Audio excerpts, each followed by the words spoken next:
আসসালামু আলাইকুম, আশা করি সবাই ভালো আছেন। তো আজকে হলো শুক্রবার, ছুটির দিন, আর হলো জুম্মাবার। তো শুক্রবার দিন একটু সবার ঘরে কিন্তু স্পেশাল খাবার দাবার হয়। তো আমরাও আজকে শুক্রবার দিন ভাবতেছি যে গরুর মাংসের কালাভুনা করাম। তো আমরা লোকে গরুর মাংসের কালাভুনাটা একদম রেডিমেড মশলা দিয়ে করবাম, যাতে একদম সহজ হয়ে যায়, তাড়াতাড়ি হয়ে যায়। যার লাগে যে এরকম রাঁধুনির একটা রেডিমেক্স কালো বোনার মশলা প্যাকেট নিছি, একদম মানে এই মশলা দিয়েই করবাম। তো আপনারা পুরো ভিডিওটা দেখতে থাকুন, আশা করি ভালো লাগবে। তো গরুর মাংসে কালো বোনা করার লাগিয়া যে আমরা এনো 1 কেজির মতো গরুর মাংস নিয়ে নিছি। আর এই মাংসের পিসগুলা দেখেন, এই যে এতটুকু বড় বড় করে রাখছি, মাংসগুলা কিন্তু ছোট করে নাই। তো কালা বোনা করতে গেলে কিন্তু একটু বড় বড় মাংস হইলে মাংসটা ভিতরে অনেক জুসি হয়। তো এখন এই মাংসটারে আমি একটু প্রসেস করে নিলাম। তো কালা বোনা রান্না করার লাগে আমি যে নন স্টিকের একটা ফ্রাই প্যান নিছি।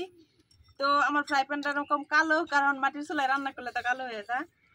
আর যদি কড়াইয়ের মধ্যে করি তাহলে বারে বারে নিচে লাগিয়ে যাবো, আর নিচে যদি মশলা পুড়ে যায় তাহলে তো খাইতে একদমই ভালো লাগতো না। তো এখন আমি ফ্রাই প্যানের মধ্যে মাংসটা রেডি করে নিলাম। আমি এদিক দিয়ে আদা রসুন গুলা বাইটে লইতেছি।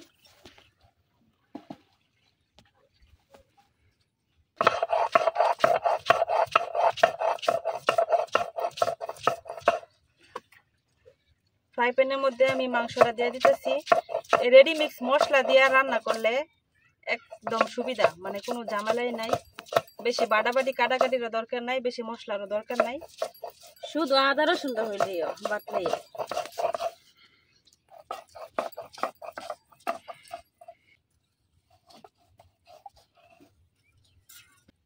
এই যে আমার আদা রসুনটা বাড়া শেষ।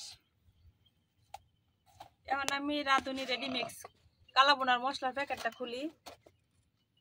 তো এটার ভিতরে কিন্তু 2টা মশলার প্যাকেট থাকে, আপনারা সবাই জানেন। এই যে এটা হইতেছে কালা বোনার মশলাটা, আর এটার মধ্যে থাকে রাঁধুনি গুঁড়া। তো এই 2টাই কিন্তু লাগবো। আর রাঁধুনি গুঁড়া যদি না দেওয়া হয় তাহলে কালা বোনার অরিজিনাল টেস্টই পাওয়া যায় না। মাংসের মধ্যে এখন আমি তেজপাতা আর কয়েকটা লবঙ্গ আর এলাচ দিয়ে দিতেছি। আর এনে দিয়ে দেম পেঁয়াজ। এই যে পেঁয়াজ কুচি করে দিয়ে দিতেছি না, বেশ অনেকটাই পেঁয়াজ দিছি।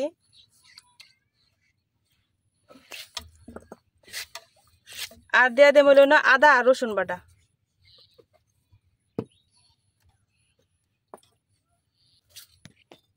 আর এখন দিয়ে দেম লবণ।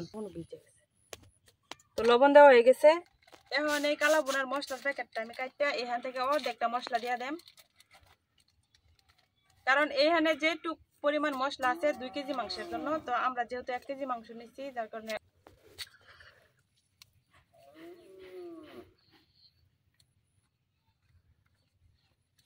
তো আমি হাফ পরিমাণ মশলা দিয়ে নিলাম। আর এই প্যাকেটের মধ্যে যে রাঁধুনিটা আছে এটা কিন্তু এখন দিতাম না, এটা লাস্টে দিলাম। তো মোটামুটি সবকিছু দেওয়া হয়ে গেছে। এখন দিয়ে দিলাম তেল। তো অবশ্যই চেষ্টা করবেন সরিষার তেল দিয়ে করার জন্য। সরিষার তেল দিয়ে করলে কালা বোনার যে অথেন্টিক একটা স্বাদ, এটা কিন্তু হয়। তো এনে আমার মোটামুটি সবকিছু দেওয়া হয়ে গেছে। এখন আমি সুন্দর করে মাখাই নিলাম। ভালো করে মাখায় নিতে হইব। এই যে কালা বোনার মশলাটা দেওয়ার সাথে সাথে কিন্তু দেখেন মাংসের কালার একদম চেঞ্জ হয়ে গেছে।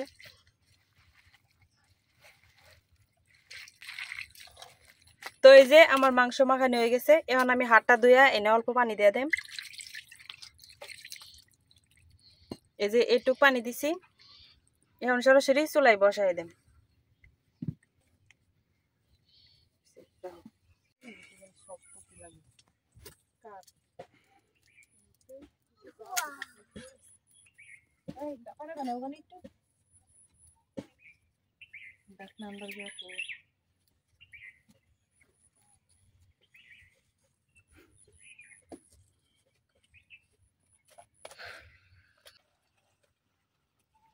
এখন আমি যে পানিটা দিছি মাংসের মধ্যে, এই পানিটা সহ মাংসটা আমি একদম কড়া আগুনে জাল দিয়াম, ঢাকনা দিয়া ঢাকিয়া। এখন আগুনটা চুলার বাড়াই দিয়া ওগুলো রান্না করাম।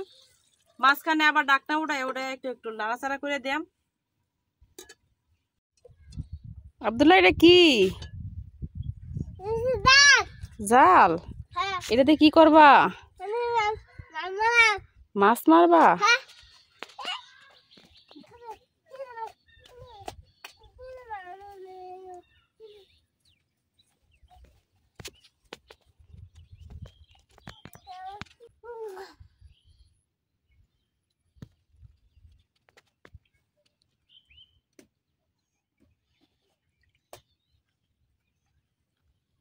মাছ উঠছে? মাছ উঠছে?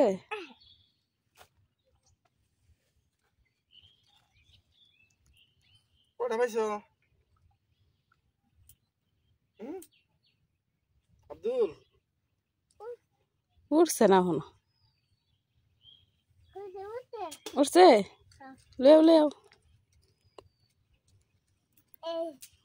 এইটা মাছ, অনেক বড় মাছ উঠছে।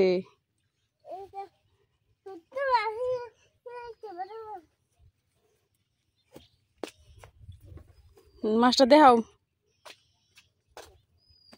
তোর হুপিরে না দেখাও, দেখাও তোমার হুপিরে। এটা মাছ, এটা কি মাছ? এরকম লম্বা লম্বা মাছের নাম কি? বল মাছ।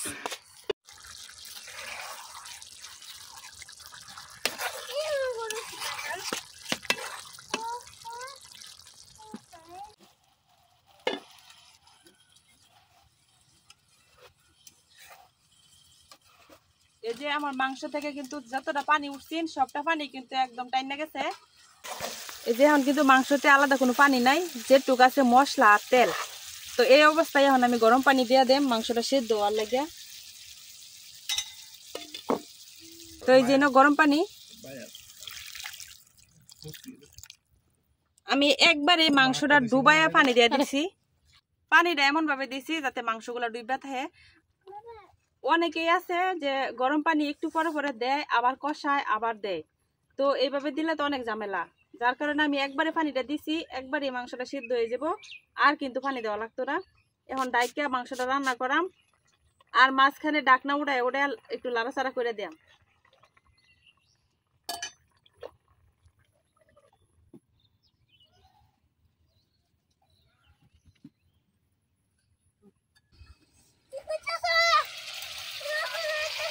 এই যে দেখেন মাংসে কিন্তু অলরেডি কালার আয় পড়ছে, কালা বোনার, আর একদমই কিন্তু পানিটা টাইনা গেছে, একদম বুনা বুনা হয়ে গেছে।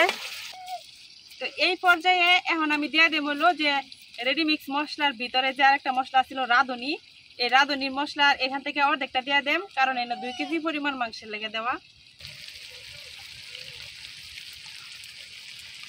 তো রাঁধুনিটা দেওয়ার পরে এখন আবার একটু ভালো করে নাইরা চাইরা কিছুক্ষণ রান্না করাম। তো বারে বারে কিন্তু নাড়াচাড়া করা লাগবো। এই অবস্থায় এখন কিন্তু মশলাগুলা পুড়ে যাওয়ার চান্স আছে। তো আমার কালা বোনা মাংসে কিন্তু অর্ধেক কাজ প্রায় শেষ, কারণ মাংস অলরেডি সেদ্ধ হয়ে গেছে আর একদম ঝুল টাইনা গেছে, একদম বোনা বোনা হয়ে গেছে। তো এই পর্যায়ে এখন আমি বাগারটা দেওয়ালিয়া। তো এখন আমি মাংসটা নামাই রাখতেছি। মাংস থেকে এখন যে তেল ছেড়ে দিছে আর একদম সেদ্ধ কিন্তু হয়ে গেছে গা। এখন বাগারটা দেওয়া নিলাম, তো মাংসটা ঢাইকে রাখি। এখন কালা বোনাই বাগারটা দেওয়ার লাগে আমি দিয়ে দিতেছি না সরিষার তেল। তো আপনারা অবশ্যই কিন্তু এটা সরিষার তেল দিয়ে বাগার দেওয়ার চেষ্টা করবেন। সরিষার তেলটা দিলে কালা বোনার স্বাদটা অনেক বাইরে যায়। তো এখন এই তেলের মধ্যে আমি দিয়ে দেব রসুন কুচি। এখন এই রসুন কুচির সাথে দিয়ে দিতেছি অল্প একটু আদা কুচি। তো আমার রসুন গুলার কিন্তু বাগার আয় পড়ছে। এখন আমি এই মাংস থেকে অল্প একটু মাংস দিয়ে দেন,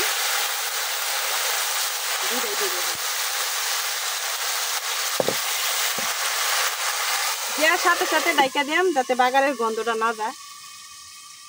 এখান থেকে যে আমি অল্প একটু মাংস এই বাগারের মধ্যে দিছি, তো পুরো বাগারের সেন্টটা কিন্তু এই মাংসের সাথে মিশা দেব। এখন আমি এই বাগারের মাংসটা এই বাকি মাংসের সাথে মিশাই নিলাম।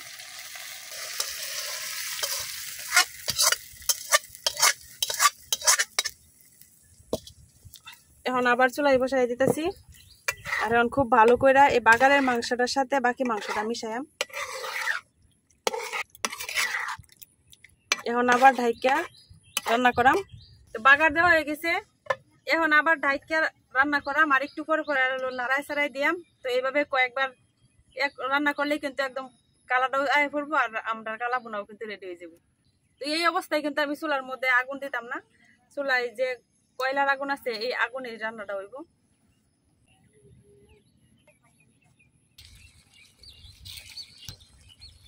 তো কালা বোনা কিন্তু আমার প্রায় হওয়ার পথে। এখন হলো শেষ মুহূর্তে আমি পেঁয়াজ দিয়ে দেন। এই যে এরকম আমি পেঁয়াজগুলা কিউব করে কাটে নিছি, এখন আমি এই পেঁয়াজগুলা দিয়ে দেম।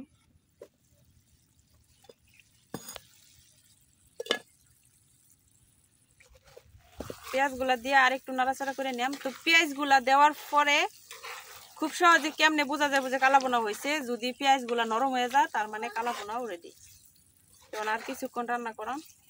তো এই যে দেখেন আমার মশলা কিন্তু একদমই পুড়ছে না, এই কারণে আমি ননস্টিকি প্যানটা নিছি। কড়াইয়ে দিলে এতক্ষণে পুড়ে যেত সব মশলা আর নিচে লাগিয়ে যাওয়ার সম্ভাবনা থাকতো। তো এখন ডাইকে আরো কিছুক্ষণ রান্না করাম যতক্ষণ না পেঁয়াজগুলা নরম হয়। কালা বোনার সাথে খাওয়ার লেগে এখন আমরা পরোটা বানাই, ময়দাটা রেডি করে নেম। এখন দিয়ে নিতেছি লবণ, এখন দিয়ে নেম তেল। লবণ আর তেলটা ময়দার সাথে ভালোভাবে মাখাই নেম।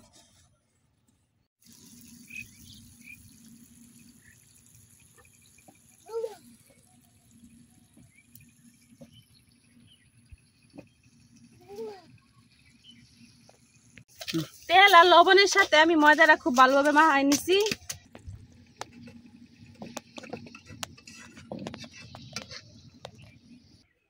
এই যে আমার ময়দাটা কিন্তু আমি খুব সুন্দরভাবে মাখাই নিছি।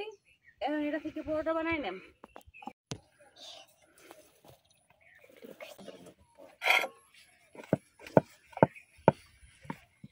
প্রথমে তো শুধু কালা বোনা বানাই আমি ভাবছিলাম, তারপরে মাথার মধ্যে আইলো আবার যে কালা বোনা খাই আমি কি দিয়া, এটা খেয়ালই আসছিল না। পরে হঠাৎ করে মনে হলো যে ঝটপট পরোটা বানাই নি, কয়েকটা পরোটা দিয়ে খাইতে ভালো লাগে কালা বোনা। তো আমার কালা বোনা কিন্তু প্রায় রেডি। তো আমরা একদম সিম্পল ঘরোয়া মশলা আর হলো শুধুমাত্র রাঁধুনি রেডিমিক্স মশলার প্যাকেটটা ইউজ করছি, আর বাড়তি কোনো কিছুই দিছি না।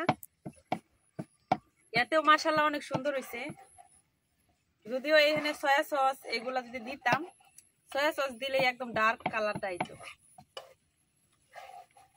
সয়া সস না দেওয়া তো কালারটা সুন্দর হয়েছে, তারপরেও তো সুন্দর আইছে, মানে আরো ঘন হইতো কালারটা যদি সয়া সস দেওয়া যেত। তো আমরা কাছে সয়া সস নাই, আমরা গ্রামের বাজারগুলাতে সয়া সস পাওয়াও যায় না।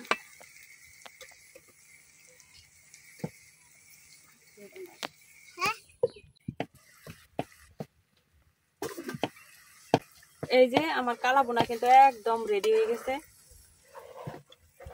আর যে সুন্দর একটা গান বেরোইছে। পেঁয়াজ গুলা সিদ্ধ হয়ে গেছে আর মাংস থেকে কিন্তু আমার তেল ছেড়ে দিছে। তো এই যে আমার কালা বোনা একদম রেডি, এখন নামাই নিলাম।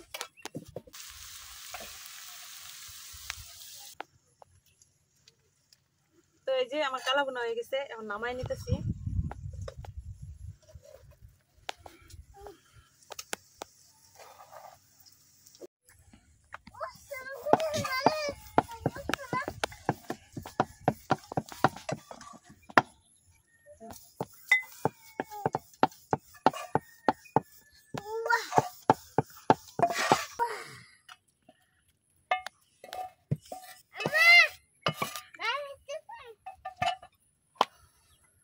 তো এই যে তৈরি হয়ে গেছে আমার গরুর মাংসের কালা বোনা। এখন হলো পরোটা গুলা হওয়ার অপেক্ষা, পরোটা গুলা হইলেই আমরা খাওয়া দাওয়া শুরু করাম। সেই সুন্দর একটা গ্রান বাইরেছে।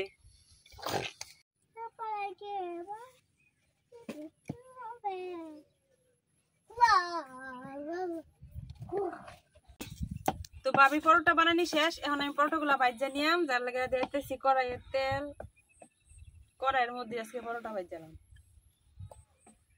কালা বোনা রান্না করতে তো অনেক টাইম লাগে, তো অনেকক্ষণ ধরে অপেক্ষা করতে করতে এখন একবারে অধৈর্য হয়ে গেছি, তাও আর টাইম পাইতেছি না।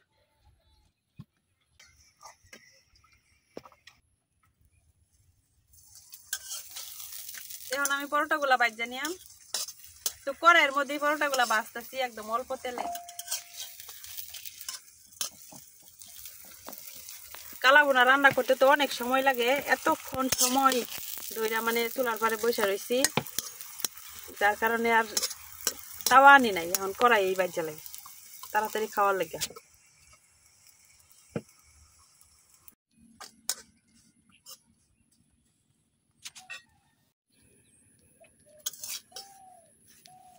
তো এই যে আমার পরোটা গুলাও কিন্তু ভাজা শেষ, এখন হলো খাওয়া দাওয়ার পালা।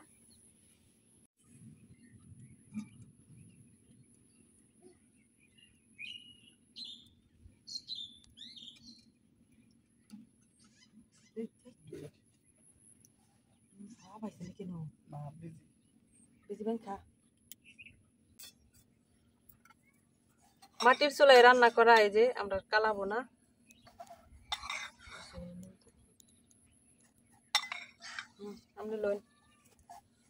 আজকে হ্যাঁ নিচেটা লই রাখছে আমার দিল না। খিদা লাগতো না আজকে, এখন বইছি এখন মুখ টুক ফুগাই গেছে গা। এখন লোকে কালা বোনা দিয়ে খাইয়া টেস্ট করি। সহজ করার লেগে রান্নাটা আমরা রাঁধুনি রেডিমিক্স দিয়ে রান্না করছি। তো যখনই মন চা তখনই কিন্তু রাঁধুনি রেডিমিক্স দিয়ে চটপট রান্না করে নিতা। আর স্বাদ একদম রেস্টুরেন্টের স্বাদের মতোই, একদম রেস্টুরেন্টের স্বাদের মতো। খাইয়া দেখি। বিসমিল্লাহ। যতটা ভাবছিলাম তার চাইতে বেশি ভালো হয়েছে। মাংস কিরকম সিদ্ধ হয়েছে দেখাই। কালা বোনা কিন্তু মাংস বাঁচতে বাঁচতে পুরা কালা করার নাম কিন্তু কালা বোনা না। এই যে দেখেন মাংসটা ভিতর থেকে কি জুসি, কি পরিমাণ জুসি হয়েছে। এই যে প্রত্যেকটা মাংস ভিতর থেকে যে কি সুন্দর জুসি, এত সিদ্ধ হয়েছে, কিন্তু মাংস পুড়ছে না। তো অনেকে ভাবে যে কালা বোনা মানে মাংস পুরা কালা করে লানি মনে কালা বোনা কো, আসলে কিন্তু এটা না। মানে মাংস জাল করতে করতে কষাইতে কষাইতে অটোমেটিক এই কালারটা আইব, কালো কালারটা, কিন্তু ভিতরটা একদম জুসি থাকবে।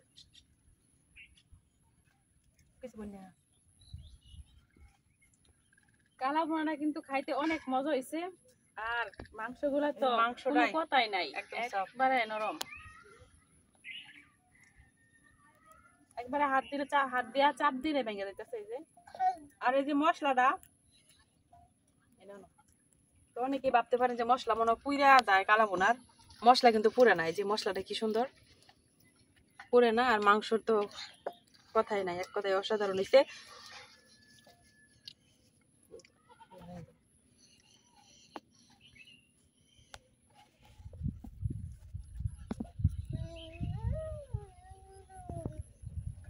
তো আজকে শুক্রবারের দিনে আমরা স্পেশালি কালা বোনা খাইলাম। কালা বোনা কিন্তু আমরা এদিকে সচরাচর খাওয়া হয় না, মানে বিশেষ কোনো অনুষ্ঠান হইলে বা এরকম।